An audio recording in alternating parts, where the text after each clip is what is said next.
આણંદ જિલ્લામાં ચીખોદરા ગામ ખાતેથી પશુધનની ગણતરી શરૂ કરવામાં આવી. વર્ષ 2024-25ના નવેમ્બર 2024થી ફેબ્રુઆરી 2025 દરમિયાન ભારત સરકાર દ્વારા સમગ્ર દેશમાં પશુધન વસ્તી ગણતરી હાથ ધરવાનું નિયત કરેલ છે. તારીખ 25મી ઓક્ટોબર 2024ના રોજ કેન્દ્રીય મંત્રી શ્રી પશુપાલન ડેરી અને ફિશરીઝના હસ્તે સમગ્ર દેશમાં અને ગુજરાત રાજ્યમાં ભુજ ખાતેથી રાજ્યોના કેબિનેટ મંત્રી શ્રી પશુપાલનના હસ્તે શુભારંભ કરવામાં આવ્યો હતો. આ અંતર્ગત આણંદ જિલ્લામાં ડોક્ટર ફાલ્ગુનીબેન ઠાકર, નિયામક શ્રી પશુપાલન ખાતું ડોક્ટર કિરણ વસાવા, અધિક પશુપાલક નિયામક શ્રીની પ્રેરક ઉપસ્થિતિમાં આણંદ તાલુકાના ચીખોદરા ગામ ખાતે ભારત સરકાર દ્વારા બનાવવામાં આવેલ મોબાઈલ એપ્લિકેશન દ્વારા પશુપાલનના દ્વારે જઈ પશુધન વસ્તી ગણતરીની કામગીરી પશુપાલન શાખા, જિલ્લા પંચાયત આણંદના અધિકારી Shri doctor Varun Patel, doctor Chandreshbhai Patel, doctor Ashish Gajera, doctor Bharat Patel તથા કર્મચારી શ્રી નૈતિક પટેલ દ્વારા કરવામાં આવી હતી.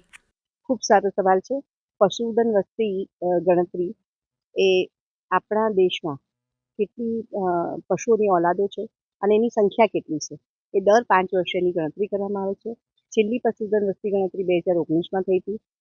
આ માસમાં 2024ના નવેમ્બર માસથી આગામી 4 મહિના માટે આપણે ઘરે ઘરે જઈ અને ગણતરીદારો જે છે એ પશુઓની વસ્તી ગણતરી કરશે, જેમાં ગાયોની, ભેંસોની અને જે પણ આપણા પાલતુ પ્રાણીઓ છે જેવા કે ઘોડા, ગધેડા, ઊંટ, હાથી, સસલા, કૂતરા, ઘેટા બકરા આ તમામ પશુઓની ગણતરી કરવામાં આવશે. એમાં મરઘા અને બતકા એની પણ ગણતરી થશે.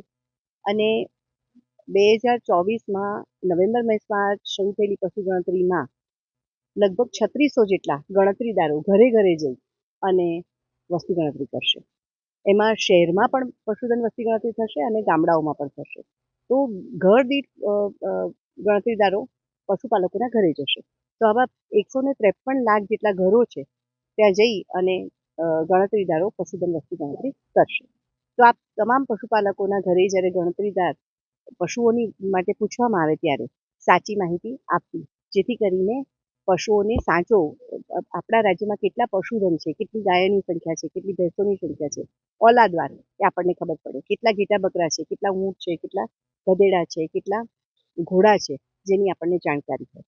તો રાજ્ય સરકાર ભારતભરમાં જ્યારે આ ગણતરી થવા જઈ રહી છે ત્યારે તમામ રાજ્યોમાં કેટલા પશુધન છે એ આપણને અંદાજ આવે અને જેના આધારે જ્યારે પણ કોઈ નીતિ વિષયક બાબતો હોય, જેમ કે બજેટ, પશુપાલનની તરફથી બજેટ આપવાનું હોય તો આપણને ખબર હોવી જોઈએ કે આપણા રાજ્યમાં આટલા પશુઓ છે.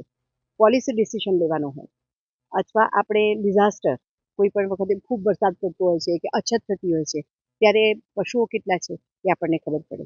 આ સાથે સાથે જેટલા 153 લાખ ઘરો મેં જે કીધા, જે શહેરો અને ગામડાઓમાં, એની સાથે સાથે જેટલા ગૌશાળા અને પાંજરાપોળમાં જે પશુઓ છે અથવા તો જેટલા તબેલાઓમાં પશુઓ છે એ તમામની તમામ ખાતે જે ઉછરી રહ્યા છે એ તમામ પશુઓની વસ્તી ગણતરી કરવામાં આવશે.